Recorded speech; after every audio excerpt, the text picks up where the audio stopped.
If you're watching this channel, then you already know that I put a massive premium onto education. I constantly pound the table on one, pouring into our own education, and two, that's why I like to teach information or education. So not only do I help share it, but I learn it even better. Education sits at the beginning of everything that we have. We need a curious mind to go seek the education, and it's the key to having success in every area of our life. Now, unfortunately, our school systems have taken the creativity out of us. They've taken the desire, the fun of building our own education out. But there's a way that we can get it back. There's people that are actively working on this. Now, you've heard the saying that you can't teach an old dog new tricks. And so we'd rather start teaching people how to learn properly at a young age. And that's what we're talking about today with today's guest. He saw the problem and he has found a solution. He came up with his own solution to find the things that need to be taught, adapt them to a younger audience. And we dig in how that's being done, how the idea came out, how he's reshaping the future right now today, how you can use some of these tools to help reshape your future, the future. So much good stuff to jump into. So let's go ahead and get into it. Hey everyone, welcome to another episode of the Market Disruptor Show. And today I'm joined by Phil Denniston. He is the founder, the publisher of Bad Daddy Publishing. Something that I'm very excited about. It's education, but for a very, very specific demographic. We're going to talk about that today. Phil, thanks so much for joining us. You bet, Mark. It's a pleasure to be here. I found you about 12 months ago, and you've become quickly one of my favorite content creators. High quality, high quantity. I love it. Oh, awesome, Phil. Appreciate that. Yeah, I guess I love education. I've been doing a lot of it. I think that education is just the most important thing in the world, and not just education, but the right education, I should say. So something I've been super passionate about for the last, I wasn't passionate about it in school, but after school, I got a passion for it. And so I love to teach it as well and just try to help people see different things. I know you and I have had several conversations offline, but for everyone who doesn't know, why don't you kind of give us a little bit of a background on what it is that you're doing, what you're working on? Yeah, absolutely. So we publish what we call better bedtime stories to educate kids and really their parents too about finance and economics, and not so much the mainstream stuff that you can get elsewhere, but really what's behind it all, which is the debt-based paper money system and how it works. And that's largely opaque in this country because it really needs to be because of all the shenanigans that go on behind the scenes. I myself graduated from college in 2000 with an economics degree, and they never once mentioned Austrian economics. It was all Keynesianism and monetarism. And the tech bubble was bursting at that time. And I thought, okay, maybe once in a lifetime, the powers that be might screw up in this way. And so for 8 more years, I kept reading mainstream stuff. And then in 2008, the housing bubble burst. And I'm like, I've got to really peel back the onion and understand what's really happening here and why it's happening. And that sort of led me down, I think, a similar path as you, understanding that the fiat money was really the issue and kind of, even going deeper from there. That's interesting. So you major in economics. Of course, all the universities today teach some version of Keynesian economics. Probably don't tell you that. And so you were trained in that. That was kind of your worldview or the way that you viewed economics. And so when the 2008 crash happened, you thought that maybe it was just a minor problem that caused it. They got it wrong just this one time and that it probably wouldn't happen again. Is that right? That was kind of your view at that time? So that was the 2000 tech bubble, right. And it clearly was significant and not minor, but I thought of it maybe, okay, this is one of these once in a lifetime or once in a generation things where things blow up in this way and you start learning about bubbles. And they typically did used to be more like once in a generation, because once a populace was, understood the implications of a bubble, they were less likely to walk right into one. But the fact that we did another even bigger 8 years later with the great financial crisis and the housing bubble, that's what led me to stop following the mainstream financial information, which I was very attuned in, having graduated with an econ degree and read a lot about investing in finance. And there's a lot of good mainstream financial information, but what they don't teach you really is not only the Austrian school, but the issues with fiat money. And we really call it the root of all the world's biggest, most intractable problems. And that kind of led me to think that these are the kinds of things that I should have learned growing up, whether from school or from my parents. And some of my earliest memories, of course, are reading books with my parents, Dr. Seuss and the Cat in the Hat and whatnot. And I thought every night I read to my kids. I've got 4 kids now, ages 3 to 12. And for a while, I mean, it was fun. The day the crayons quit, Dr. Seuss and whatnot. But I thought, what a missed opportunity. We're spending an hour a night and we're having fun, but we're not learning anything. Let me see if I can teach them some of the lessons that I've learned in life the hard way, and make them indelible memories in their minds in the same way that I remember, Dr. Seuss as a kid. And so the first one is, where does money come from? It's really all about the difference between sound and fiat money. And then we go into debt, the debt-based money system. Money itself, it has to keep growing through the issuance of new debt, as you and your audience know well. And that's why our kids are sort of poked and prodded and goaded to get launched in the world at 18 years old and get pulled into a broken higher education system to rack up tens of thousands of dollars in debt. And so these are the things they should learn that no one's teaching them. Hey, hold up just for a second. I want to tell you about something. I just got something cool in the mail I want to show you, and it is this new sleek package I just got with a brand new credit card. This isn't just any credit card. This is a BlockFi credit card that's powered by Visa, and it's backed by Bitcoin rewards. So this is a Visa card. I can use it anywhere in the world that Visa is accepted, and the benefit of this BlockFi Visa card is that I get paid back in Bitcoin. Most of my other cards pay me in some sort of reward points. I get airline miles. I'm not very good at using those. They end up accumulating and I don't do anything with them. But getting to earn Bitcoin back with every single purchase is, of course, something that matters to me. Now, I know for a lot of people, they say that the price of Bitcoin is too high. So I say, well, you can always earn Bitcoin. You can get paid in Bitcoin, or you can just get cash back rewards on every purchase paid in Bitcoin with the BlockFi Visa credit card, used everywhere that Visa is accepted. And if you want to sign up for the Visa card that pays back in Bitcoin from BlockFi, there is a link in the description down below. Check it out. Yeah, it's interesting. I want to go back. You kind of ran around a little bit farther. I just want to go back a little bit because I think it's important to understand. I mean, as you're saying, right, these lessons that you could have learned, or you should have learned, or you should have known, right, trying to pass that on. And it's interesting, though, like even from the Keynesian worldview, I mean, I guess you could say maybe 2000 was a fluke, but I guess now knowing what you now know, looking backwards, I mean, isn't it just a series of escalating bubbles that we've just had, right? I mean, we had the Black Monday in 1987. We had the 70s crash, the 87 crash. I mean, we can go back and it's just like a series of escalating bubbles. Of course, now looking at 2008 and then even what happened in 2020 as reference, you can see that the bubbles just get bigger and bigger and bigger, right?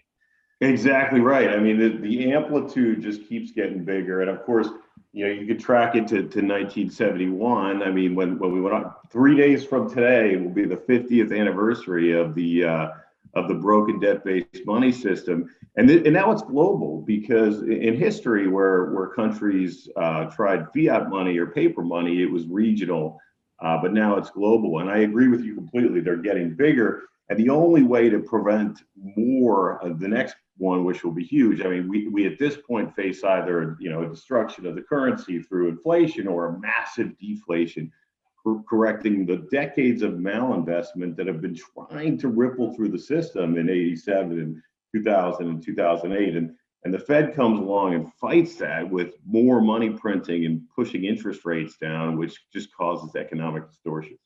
Yeah. I mean, it's almost like the market continues to try to correct itself. It keeps trying to purge itself of this, this inflation that the Fed has created. And every time it rejects that inflation and starts to deflate, they go back and try to pump the balloon back up. Yeah, that's the cleansing trying to happen. And it's painful when it happens, because people, go bankrupt and lose their homes and lose their jobs. But that isn't the problem. That's the consequence of the money printing, which is the problem. And listen, if you gave me the ability to print money, I probably would. It'd be very difficult for anybody not to. even if you think that you're saving the world, saving the whales, and et cetera, the ability to print money is not something that humans cannot do in good conscience. So of course it's happening, and we shouldn't be surprised. Yeah. Now, on the education piece, a quote that I like to throw around often was Henry Ford from about 100 years ago. And he said, if the American people knew how the banking system worked, there'd be a revolution before the morning. Like they wouldn't even put up with it for a minute. Like before even sunrise came up, they'd be already revolting. And of course, that was over 100 years ago. So imagine how much worse the banking system is today than it was back then. I would say that I guess depending on how cynical your worldview is, it's at least been intentionally withheld from any education and potentially even misled through education of exactly how the banking system worked, what money is, how money worked, how the banking system worked, et cetera. Do you hold that same view? I absolutely do. I mean, no, they can't teach you how it works because that would reveal the con, and there's no way that the populace would stand for it. In fact, I mean, the Constitution itself basically precludes it. It says that Congress shall make nothing money except gold and silver, but that, of course, is ignored at this point. I mean, the creature from Jekyll Island is a great place to start about how the Fed was created in 1913 when the bankers got together, and the whole thing has been cloaked in secrecy since. And of course, it benefits the bankers and those closest to them and the government that gets to spend. And so these are the folks pulling the strings and in charge. So it's absolutely intentionally omitted. And we are also misled in I wouldn't say it's overt necessarily. It's sort of groupthink. It's like, we're led to believe that the money system is the only way that it could be and just the way that it should be. And there wouldn't necessarily be any other way to structure things. And that's definitely not the case. So it's not even, so then I guess those are the two options I gave. One, it's being intentionally left out. The other was even potentially being misled. And so I guess you're opting for more of the misled, where they're teaching you that we have to have inflation. The money supply has to grow. How can the economy grow if the money supply doesn't grow? Right. I guess. And so they're really ingraining that in your head. And I see that all the time from people like, oh no, well, if the money supply doesn't grow, then how can the economy grow? I guess, are those some of those things that you're seeing? Yes, but I would say that the money system that we have today, really, it is necessary to have inflation because every dollar is issued as debt. There is no dollar that exists today that wasn't first issued as a loan, and that loan requires repayment of principal plus interest. So the system, the way it is designed today, actually does need inflation.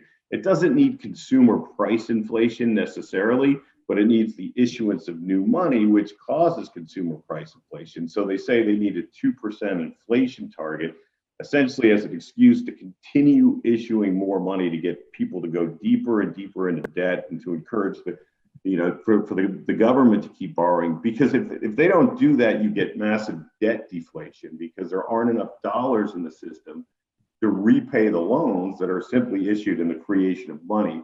So the system doesn't have to be designed like it is today. It benefits them that it is. And because it's designed this way, we actually do need inflation, not necessarily in prices going up, but we need more money, which causes those prices to go up. So let me just clarify this. So what you're saying is, given the current existing debt-based system that we have today, in order for it to continue to pretend to work, we have to have inflation. Yep. But we don't need that system. We should have a different system that wouldn't depend on inflation. Would that be right? Absolutely. Yep. All right. So what kind of other system would it be? So traditionally, for 5,000 years, what worked best in the free market was gold and silver. And that was simply a commodity money that was in using precious metals that was limited in supply. And there's a fairness to that because in order to obtain gold and or silver, you either need to dig it out of the ground and do that work, or you need to create value in the marketplace by trading goods and services for it. And that's a system that's fair. You wouldn't have a government that could suddenly create gold and silver out of nothing. It has to be obtained through taxation in the case of government, or again, dug from the ground or earned through work or trade. So for 5,000 years, that's always worked best in human history. And there's been countless experiments where they tried paper instead, going back to China or John Law in France. And that always ends in debacle and in a hyperinflation. So gold and silver traditionally is the right way to do it. And I'm absolutely enamored with the Bitcoin story. I think that could be the beautiful awakening, the solution to the very crux of the problem at the apex of the problem. And it's untested, it's new, but conceptually, I'm definitely beginning to love the Bitcoin story, and not as a substitute or replacement for gold and silver. I think free market alternatives to money are a good thing. Sure. When people have more choices, the people win, right? So, of course, it's always about competition. There's in regards to that, just real quickly, you kind of said, gold and silver's worked for 5,000 years. There's been periods, John Law, like where they try to get back into paper. You said it always in a debacle. And I think that therein lies the crux of the argument. It's man that's the problem. Because as you said earlier, that if you had a chance to print money, you would, right? And so like what man, human nature wouldn't want to get something for free lunch, so to speak. And so from the beginning of time, they've had alchemy trying to turn, nothing into gold, or they've debased currencies to create more. And it's the man piece. And so that's where the beauty of Bitcoin comes into play, where it removes man and it puts code, and it puts immutable code into place. And so to your point, 11, 12 years isn't enough to prove it out, but every year makes it stronger. So you see this problem. You had to have your own eyes opened up, I should say, right? You were taught Keynesian. All of a sudden, you kind of learned a different way. You believe that to be a better way. You recognize that education is powerful, and I guess the best place to start educating is at kids. As you said, you were kind of reading to your kids. I have 2 kids, and we read to them every single night, and I love that. Unfortunately, they're too old now; they don't want me to read to them anymore. but yeah, it is an amazing opportunity. How do you think through, I guess, just the topics that you think kids should be learning at that young of an age? Yeah, and this is, look, certainly I've been called crazy by a lot of people that I would introduce these topics to kids as young as 3, because I've started with my 3-year-olds. But the important thing, I think, with that is the repetition, because it's a nightly ritual. You're not necessarily reading the same book every night, but you go back to it every week or 2, and so they really begin to understand the concepts through time, and it's an opportunity for discussion around those things. But yeah, I mean, first, just defining what money is and what it isn't, and really the difference between sound and fiat. And that's very actually accessible to a child, because and I actually have my kids saving in silver now too. We've got a system where when they earn money around the house, they get paid in silver, and we've been doing that for the last couple of years. Actually 4 or 5 years now. So they've seen the price of silver fluctuate in that time. They're up on that, and they can trade it out for cash if there's something they want to buy. But we take the lessons from the books and we try to apply them in real life. And debt, yeah, it's early to, a 3-year-old doesn't get debt, but again, you read it at 3, 4, 5, 6, 7, and they start to internalize those concepts. So it's not, and by the way, when my kids, I truly could be reading them just about anything, because what they really enjoy is the time that they spend with me every night and the conversations we have. So it's untested because we're fairly new to the marketplace, but we believe in the concept. Yeah, no, I agree. Like I said, I mean, we read to our kids every single night, and I'm sad we don't get to do that anymore. But it is, to your point, it's that time that's spent together that's super powerful. But understanding the way that people learn, and kids learn specifically, right, through repetition. I had a conversation with a friend who's a educator, a teacher, and we were talking about the merits of college. And she threw out the media headline to me that everybody needs an education. And I said, okay, sure. Everyone needs to be educated. You tell me, what do they need to be educated in? And like, she just drew a blank. I don't know. And I'm like, well, I could tell you what I think people should be educated in. Like, how about like communication? How about time management? How about, and I threw out a list of things. So I'm curious, do you have like a list of things that you think that like kids should be learning that sets them up for life, and then you start working off of that? Or like kind of what's your view on that, or your process? I just wanted to take a second to explain to you one more time just how cool having this new BlockFi Visa credit card is. I've started to move a lot of my bills over to get paid from this. Of course, all my business supplies, I'm starting to pay for this, my advertising budgets, and I'm starting to run as much as I can through it because I'm getting paid a percentage back of every single transaction in Bitcoin. We want to save in Bitcoin because Bitcoin is an asset that goes up in value because of the deflationary nature of it. And we want to spend our fiat. So I'm spending my fiat through my BlockFi Visa card, and I'm getting back Bitcoin that I can save and I can hold. I expect it to go up in value a lot. I expect to hold my Bitcoin. I'm gonna pass it to my kids and my grandkids, and hopefully my great grandkids will have my Bitcoin one day. So I'm gonna save it. I'm gonna spend my fiat through this card, and I'm gonna earn back Bitcoin that I'm gonna save. If you wanna get one, there's a link down below. Yeah, so for now, we're focused on finance and finance-related issues because that is my passion and it's what I've been doing for so long. I should probably, the other things they don't teach you in school that are so important, of course, are relationship skills, but that's probably not my specialty. But we dovetail from finance. So again, first we kind of go to talk about what is money, sound of fiat, then debt. Then we talk about the big bad business cycle, which is essentially the Fed's, increasing amplitude of ever larger bubble and bust, which will not only destroy you financially if you don't understand it, but if you do understand it, it can help you create massive amounts of generational wealth.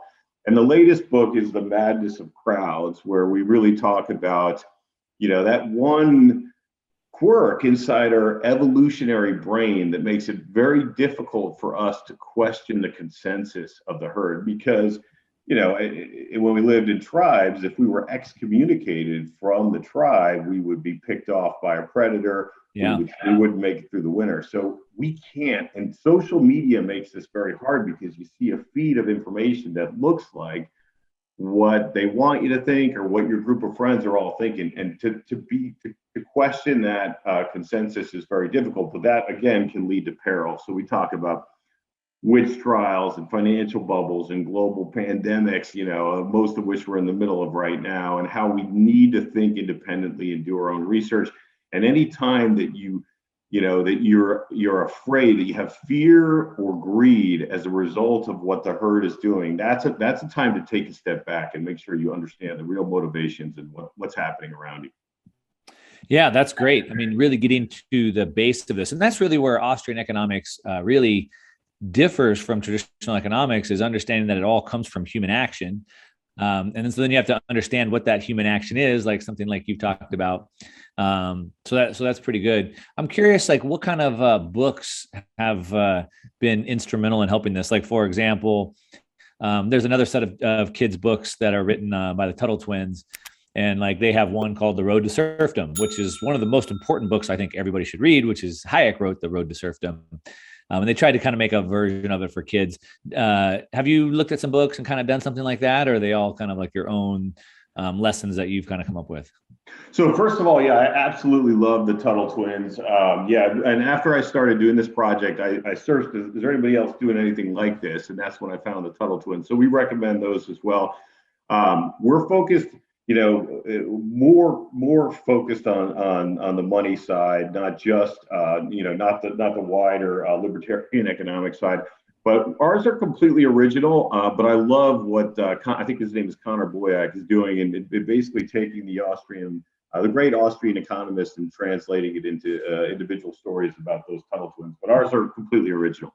Yeah, good. Yeah, I was just more curious about, like I said, I'm trying to understand, like, what are you trying to teach? Like, where do you get the inspiration from, et cetera? So I guess it's just kind of some lessons that you think are powerful in a way that you can translate them to the kids. Yeah, really centered around the money system and fiat versus sound. In fact, our fifth book that we're working on now is the Bitcoin book, and it's really going to try to tell that Bitcoin story to a much younger audience. Now, what about the traditional education system that we have right now? We've already talked about, obviously, like withholding some of this stuff. I'm guessing your books are your books are more geared for like elementary age children.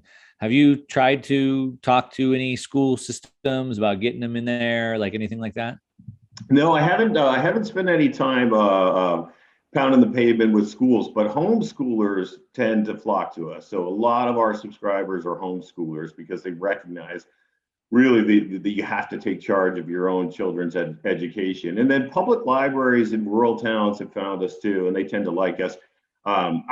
I've got a day job, and so I turn out the books as a labor of love, and need to focus a little more on the marketing approach. But people do find us through word of mouth, and they tend to be that type: the libertarians, the homeschoolers, people that don't necessarily associate very heavily with either mainstream political party. Instead, they do their own research. Do you homeschool your kids? We did. My wife did. We do not right now. They're in a private Montessori, but now that we have four, because we had two older ones and then we had twins. So when the twins came, it was just impossible to try to do anything really. So my olders are in school and the twins will be starting preschool in the fall. Oh, okay. Would it be something that you would consider again at some point? So I find I'm too busy. I believe in it. But it was my wife that was doing it, and I would support her to do it. But I personally, unfortunately, at this time in my life, it's just too busy to give it the attention that it needs. Yeah.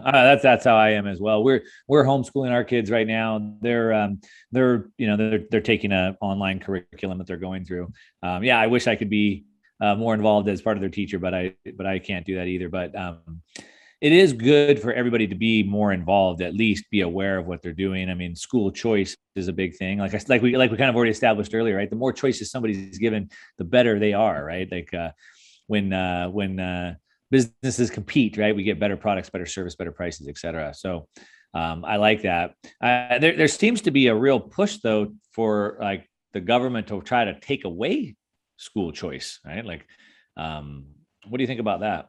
Yeah, I mean, the direction that we're going is alarming. I mean, and of course, COVID has accelerated all this. Interestingly enough, it certainly woke a lot of people up to that they could homeschool because they had to, and so you've got more people that want to, and now you've got some politicians talking about, how that's what a disservice that is to children, and we need to further regulate or even ban homeschooling. I mean, I think you'd have a revolution if you tried to do that. But the direction that we're going, as you've said many times, is away from individual liberty and more towards centrally planned economies and control by government. Now, I've also followed not only your work on cycles, but the fourth turning and whatnot. And if we truly are, at the in the fourth turning, then we will have an awakening and be moving back in the other direction soon. And I'm hopeful, for example, that Bitcoin is a big part of that and accelerates that. But if the government looks to ban or regulate homeschooling, I think they'd have a tough time doing it in many parts of this country, and therefore I don't think they would try, even though some of the folks are talking about it. I consider that hooting and hollering that's sort of reflective of the times that we live in today, but I don't see it as a real threat right now. Yeah, it's insane that these politicians think that they have the right over your kids, more than you. Yeah, I mean, exactly. I mean, in some states, going as far as saying that a 12-year-old can make a decision to vaccinate or not vaccinate against the wishes of their parents. I mean, you're going to destroy some families around that, and obviously those are individual choices that families should make. But a 12-year-old is not sovereign, and not just that, but that could be birth control, could be abortion. It could be lots of things like that. Even now choosing what gender they decide they want to be. And if you follow that logic, then okay, well then shouldn't drinking and smoking be illegal at 12? I mean, if they can literally change their gender at 12, they know enough to change their whole life. They don't know enough to have a cigarette or have a drink of alcohol. Right? Shouldn't we have both? It's neither. It's so absurd. Yeah. I mean, and if you're legally responsible as an adult to care for and provide shelter and food and medical care for your children, then you absolutely have to have the authority to make those decisions. But the fact that government would even think that they can step in situations like that, I mean, it's reflective of the times. It's downright tragic, I would say. Yeah. I mean, it just really goes to show how much more, if you care, how much more you need to be involved into your child's life. And I think, a lot of things, when the government tells you not to do drugs, it doesn't make me want to go do drugs. But when they start trying to tell me I have no power over my kids, it makes me go, well, wait a minute, what are you trying to do here? Like I maybe I need more control or more input anyway. Well, that's great, man. I love what you're doing. You did send me some books. I checked them out. They were great. Like I said, I've been reading books to my kids. Unfortunately, my youngest she went through them. She liked them. She's still right there on the bubble. But man, I applaud what you're doing. Go after them young, get their brains thinking right, set them on a right foundation, and even just, expand their thinking so they learn how to think critically. I think, right. That's a lot of kind of what it is. Yeah, and question the consensus, right? And you better get them young, because my oldest just turned 12, and boy, she doesn't listen to us anymore, and forget it when she's 15. So you gotta get them while you can. Yeah, you got to start young, and that's a good piece of advice for any young parents out there. I know my youngest is 12, and was like last Halloween we were sitting down, and like she's like arguing with me about a stance that she has that I am not happy with. Like her worldview is not right, in my opinion. And she's like arguing it with me, and it's just like, yeah, you need to get whatever you want to get in their head, get in there when they're young, because as they get older, they ain't going to listen to you. And then my oldest is in high school, and yeah, she ain't listening to anything. Whatever I wanted to tell her, I better have told her a couple of years ago. So a little motivation to you young parents out there. Yeah, I mean, if they're anything like I was as a teenager, I mean, I won't see them for days at a time, and they definitely won't listen to me. So, yeah. So spend the time with your kids, reading to them. It's super powerful. Build that bond, increase their literacy, but also expand their mind. Check out these books. Where are people going to find them? Yeah, so it's a terrible URL, thebaddaddy.com, but I started a few years ago before I knew what it was going to be when it grew up. And that's what my son always called me when I tried to discipline him. But we have a really great offer. It's an alliance offer. If you join the program, you get one book every 3 months. You save 40% on all of them. So they're $15 instead of $25. But if you don't like the first one, keep it. Let us know. We'll refund your money. You don't even have to send it back. It's that important that this story find your family. Nice. We're going to make sure that we link it in the show notes down below, so everybody can go check that out if they want to spend some good time with their kids and set them on the right track. Anything else that you want to say while we're still going? No, just that I really appreciate all your work, Mark, and for you having me on the show, and for your audience. I mean, I think we went through a similar pathway, and I really appreciate you getting the message out around sound money, around Bitcoin, around finance as well. Yeah, great. All right, with that, we're going to go ahead and sign it off. Thanks so much for joining, and everyone, check out the books. See ya. Great. Thank you, guys.